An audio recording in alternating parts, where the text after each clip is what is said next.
professor olhou para mim e disse: "Ele não é melhor que ninguém, Adriana". E foi ali que eu entendi que eu precisava aprender a lutar.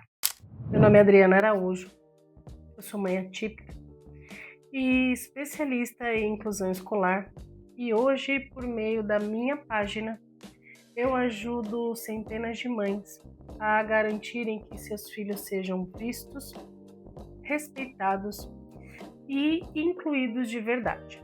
Mas nem sempre foi assim. Sabe aquela menina que brinca ao ar livre, que cria mundos imaginários com galhos, pedras, brinca com a imaginação? Eu era assim. Eu cresci com pouco, mas com muito, muito amor, muitos valores e sempre fui uma pessoa muito esperançosa. Quando eu completei 18 anos, eu me tornei mãe pela primeira vez e eu descobri que ninguém te prepara de verdade para isso. Você ouve conselhos, lê livros, escuta histórias, mas quando a vida chega nos seus braços, é outra coisa, é real, é intenso. E imagina isso aos 18 anos, recebendo meu filho Rafa nos braços. Quando eu completei 22 anos, eu estava me tornando mãe pela segunda vez do meu filho Victor. E com o nascimento do Victor vieram perguntas que eu nem sequer sabia fazer. Marcos do desenvolvimento que não chegavam, respostas que demoravam muito, até que veio aquela frase, aquela que toda mãe teme ouvir: mãe, cada criança tem seu tempo. Essa frase me custou alguns meses, que eu poderia muito bem ter usado para agir, para buscar ajuda, para entender o que estava acontecendo. Quando realmente e finalmente veio o diagnóstico, era paralisia cerebral. Vou falar para vocês que eu senti um alívio. Pode parecer até estranho, mas foi exatamente alívio que eu senti. Porque ali eu tinha um nome, eu tinha uma direção, eu tinha um ponto de partida. Nos anos seguintes, tudo foi muito intenso. Terapia, consulta, adaptações, conquistas pequenas, mas que pareciam tão grandes. Eu aprendi a comemorar cada avanço do meu filho e a não me culpar por cada atraso. Eu aprendi que a maternidade atípica não vinha com manual e que ninguém te prepara para o cansaço que nunca passa. E também não te prepara para as decisões que você precisa tomar muitas vezes sozinha, para aquele medo constante de você falhar. Não é uma tragédia, mas também não é uma poesia. É trabalho, é luta diária, é você aprendendo a ser forte mesmo quando você às vezes só queria dormir, que era o meu caso. Mas o verdadeiro choque veio quando ele entrou na escola. Quando o Victor entrou na escola, ali pela primeira vez eu percebi que o mundo não estava preparado para tê-lo. E eu também não estava preparada para lutar contra esse mundo. Teve uma certa vez que eu o deixei na escola e eu voltei porque no carro eu tinha deixado o lanche dele. E quando eu voltei na escola, o inspetor me deixou entrar. Quando eu cheguei no pátio, todas as crianças corriam e gritavam e brincavam. E lá no fundo estava ele, sentado na cadeira de rodas sozinho. Ele era bem pequenininho e ele só estava olhando os amigos brincar. Eu voltei pro carro e chorei. Chorei muito. Eu chorei por muitas horas. De verdade, mais de 3 horas Eu ali sozinha dentro do carro, tentando entender por que aquilo estava acontecendo comigo. Eu chorei por mim, eu chorei por ele. Eu não entendia, né, porque eu queria que ele brincasse, que ele fizesse parte, que ele fosse chamado.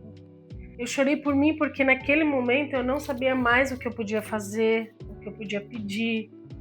E aquela vontade de proteger que toda mãe atípica tem. Toda mãe, na verdade, tem, mas atípica. A vontade de colocar no vidro, sabe? Para ele não sofrer e proteger ele do mundo. Naquele dia a dor não passou. Vou falar para você que ela ficou mais como uma pergunta que durante muito tempo não me deixou em paz. Que é: o que eu posso fazer para que meu filho seja visto? Era tudo muito novo para mim, né? Eu era nova e eu não tinha resposta. Mas naquele momento, pela primeira vez, uma pergunta que eu fiz: o que eu vou fazer? Porque ele não está sendo incluído, ele não faz parte. Conforme os anos foram passando, eu fui frequentando várias reuniões em diferentes escolas. E aí eu pedi adaptação, falava que era direito do meu filho, que ele precisava. E aí quando ele estava, acho que no 7º ano, no fundamental, eu tive uma situação que acabou comigo. Por conta do Vitor ter paralisia cerebral, ele ainda tem uma dificuldade motora. E ele, naquela época, demorava muito para copiar da lousa. E aí eu fui até a escola e pedi para a professora que ela deixasse o Vitor fotografar o quadro com o celular. Aquilo seria simples, prático e daria para resolver nessa questão de adaptação. A professora olhou para mim e falou assim: olha, mãe, eu não vou poder permitir porque o Vitor não é melhor que ninguém. O Vitor é um aluno como todos os outros, né? E além disso, mãe, ele consegue copiar. Né? E se de repente eu abrir uma exceção para ele, outros alunos também vão querer. Ali eu fiquei muito revoltada, voltei para casa e chorei com aquela sensação de impotência e de revolta, sabe?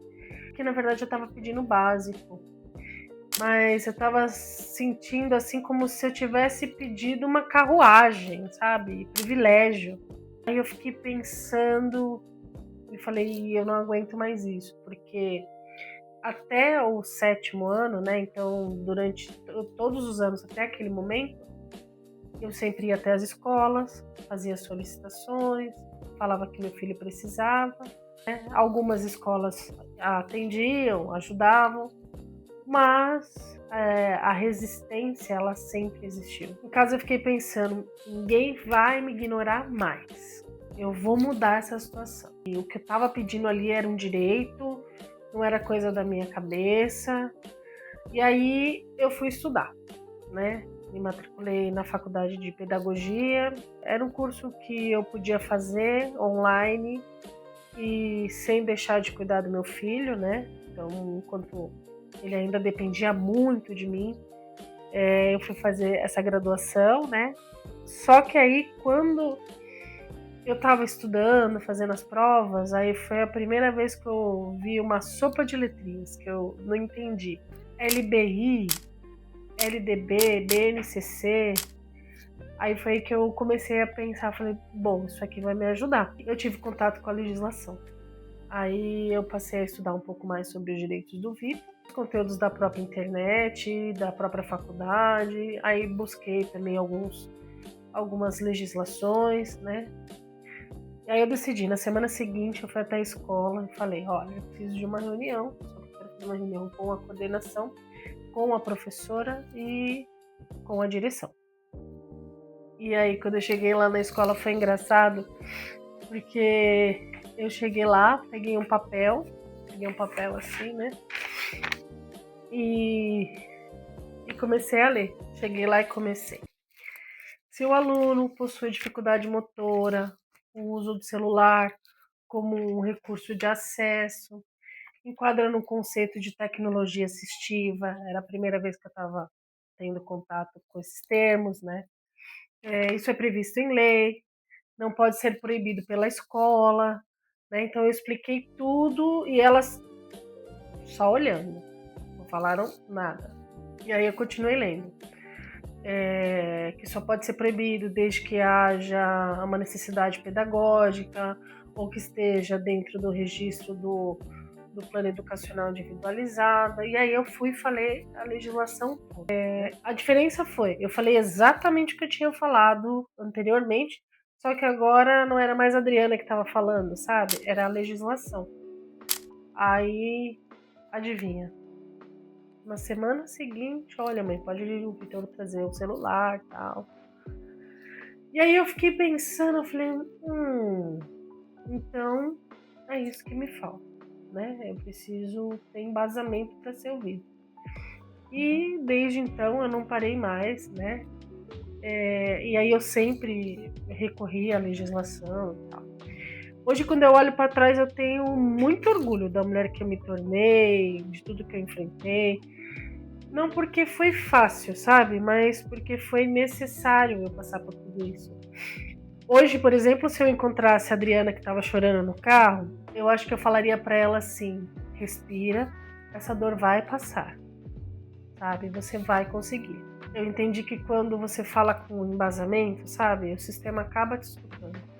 Não, mas não é por conta de bondade, nada disso, sabe? É porque, na verdade, o sistema funciona dessa forma. Você tem que saber falar. Você tem que saber. E hoje, além de eu olhar para trás e, enfim, falar para essa Adriana, sabe? Que chorou no carro e totalmente sem noção nenhuma do que poderia haver na vida dela, né? Eu falaria, além, né, de que vai dar tudo certo, eu iria mudar muita coisa, né? Que eu iria transformar a minha dor em poder e que em algum momento da minha vida eu iria ajudar outras mães a não passarem por isso sozinhas, né? Então hoje, quando eu converso com outras mães, né, e eu ouço as suas histórias, né, eu vejo um pouco do que eu vivi em cada uma dessas histórias, né? Eu sei o que é receber um diagnóstico e não saber por onde começar. Eu sei o que é brigar por direitos que deveriam ser óbvios, sabe? Que você olha e fala, era pra ser assim. Eu sei o que é ver o seu filho isolado, sabe? E ter aquela sensação de falha, né? Quando na verdade o sistema tá falhando com ele, né? O entorno está falhando com ele. E é por isso que hoje eu tenho a minha página, eu uno mães que estão num caminho da inclusão dos seus filhos, para que nenhuma delas precise passar por essa inclusão sozinha, que elas entendam que não é um favor, que é um direito, né, que cada uma delas saiba identificar se o seu filho realmente está sendo incluído, ou se ele está ali na escola, como estava o meu filho, né, como estava o Vitor no caso, de estar lá no fundo, né? Eu uso a minha página para que outras mães não precisem chorar no carro, assim como eu fiz, sabe? Hoje, na verdade, assim, né, eu continuo uma mãe atípica, sou especialista em inclusão, né, mas não apesar da dor que eu tive, e sim por conta da dor que eu tive, né? Porque não é sobre a travessia, é sobre como chegar, né? E aí eu convido você, né? Se você está vendo isso agora, você é mãe atípica, eu quero que você receba meu carinho e saiba que você não está sozinha. Seu filho não será invisível. E vamos juntas transformar a inclusão, fazer com que eles tenham direito a uma inclusão de verdade, né? Que os direitos sejam garantidos, que eles possam se desenvolver, que eles possam aprender e que nós possamos comemorar tanto pequenas conquistas como grandes conquistas. Então, um beijo e até mais.